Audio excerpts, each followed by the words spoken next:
Again, crafters. Today's story is one of my favorites. It's the story of Jesus feeding the 5,000, or as we sometimes refer to it, the loaves and the fishes, as that's what he used to feed those 5,000. So we're going to make a couple of crafts in honor of it. The first one that we're going to make is a craft that celebrates the story and can also double as an offering bank of sorts. So we're going to start with a regular box. Now I happen to have this small box. You could use like a shoe box, or if you've got a paper bag, that would work just as well. You can roll over the sides of the paper bag to look somewhat like a basket. You have several options here, but I have my box here, and we're going to start out by making a little sign for this container, and then we're going to put some loaves and fishes inside. So I'll start out by making my sign. And again, if you're using some sort of a bag or another basket, it really works just as well. Just attach it to different places. So I am going to say here, decorate this part, and I'll say, Jesus can do a lot with whatever I bring him. And I'm going to attach this in the bottom of my container here, like so. So I'll throw a little glue on there and or tape. And some glue at the bottom of it here. And I'll reinforce it with a little bit of tape in the back. And then up in the front, I'm going to make this my offering box. Again, you don't have to make it an offering box. That is up to you. But I'm just going to write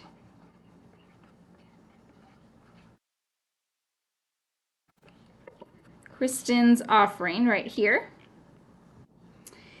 And now, to remember the story as well, I'm going to cut out some fish and bread shaped paper here. So I've got my loaves. I know it's not totally brown, but if I did it brown, it wouldn't show up against this brown basket. So we're going to have some kind of burgundy loaves. Maybe it's like pumpernickel? I don't know. I guess pumpernickel would be darker, but you get the gist. So here's my loaves. And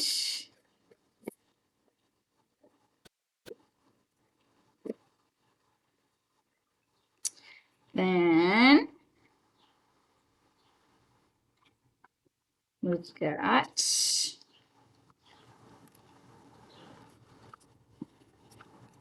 my fish.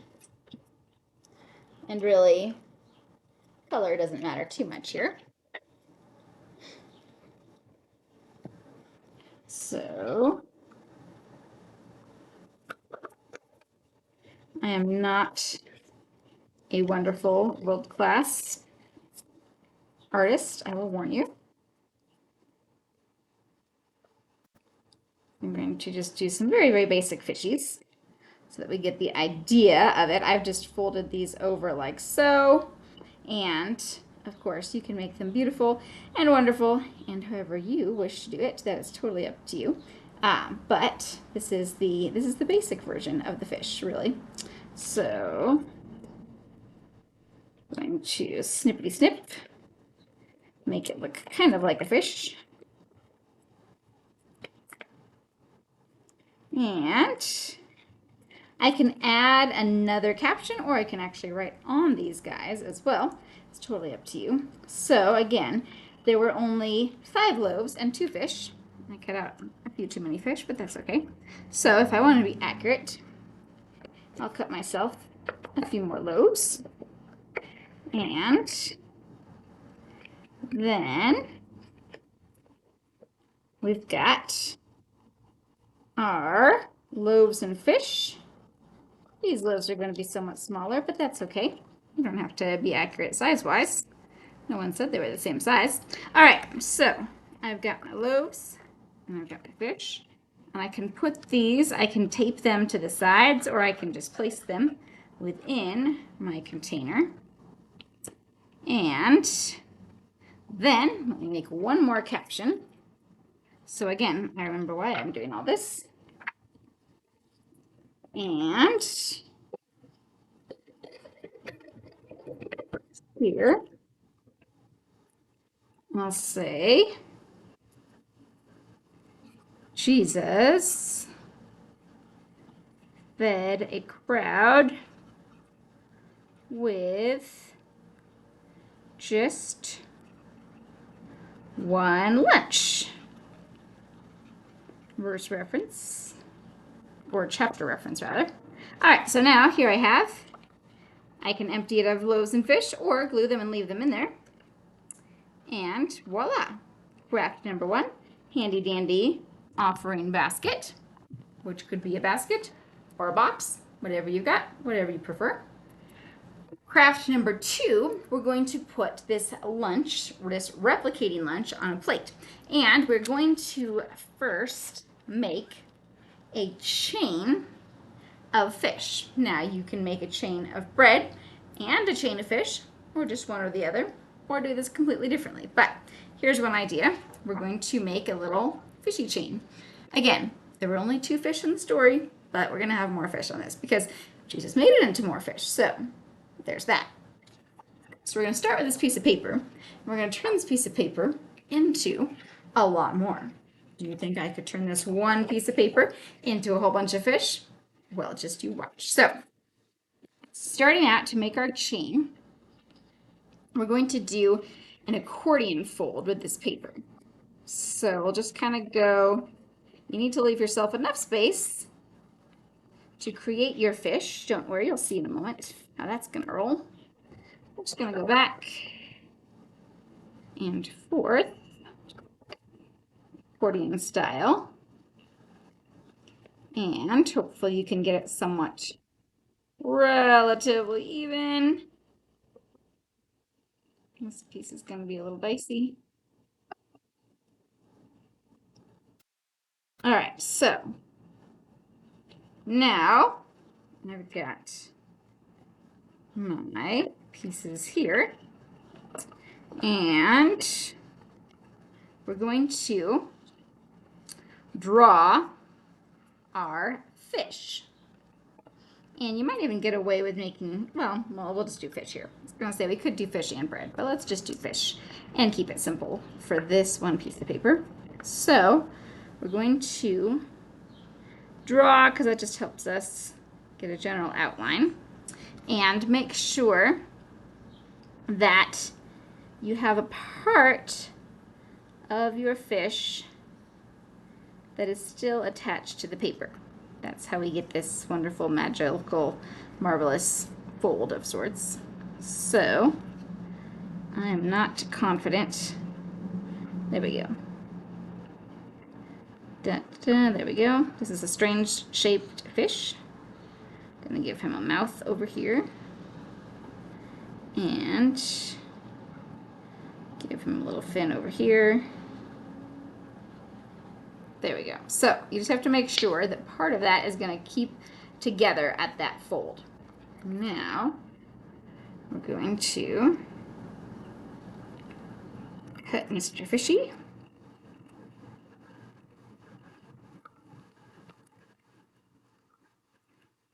And I want to test this out because it does sometimes take a couple tries to make sure you get it just right. I did test it. I'm still not 100% sure it's going to work, but you'll learn right along with me. It's all good. Now, after I cut those parts out at the lines, I'm going to open him up And there's my wonderful fishes. So now I have a whole bunch of fish. So what you can do here, if you would like, you can decorate them if you have time and energy and talent and all that. That might make them look a bit more fish-like as well. So you can add some fishy features. If you want to get real creative, you could even do some little scales on your fish. You can decorate them and make them all look different. You can give them some fun fins. It's totally up to you. But now you have your fish. And again, if you wanted to do this with the bread, you could make a bread shape and do the same thing. But now I'm going to string my fish along a plate. You don't have to have the plate. That just kind of helps give you a little something for background, a little something to really remember the story. Actually, I'm going to put them here so I can write on the top of my plate. Don't worry, I haven't forgotten the bread. It's coming soon. And I'm going to write up here, Jesus does a lot with a little. And my reference here. Let's say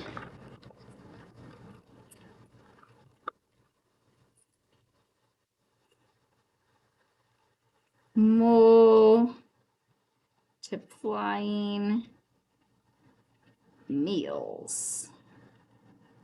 All right, now we don't want to leave the bread behind, so real quickly I'm going to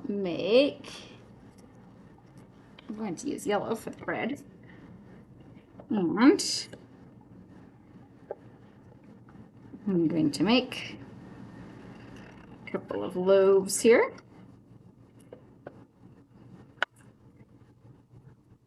And if you would like, you can add on a magnet or a hanger if you want to hang this up, or you can have it just be as is. I'm going to stick some glue so I can glue my fish across there.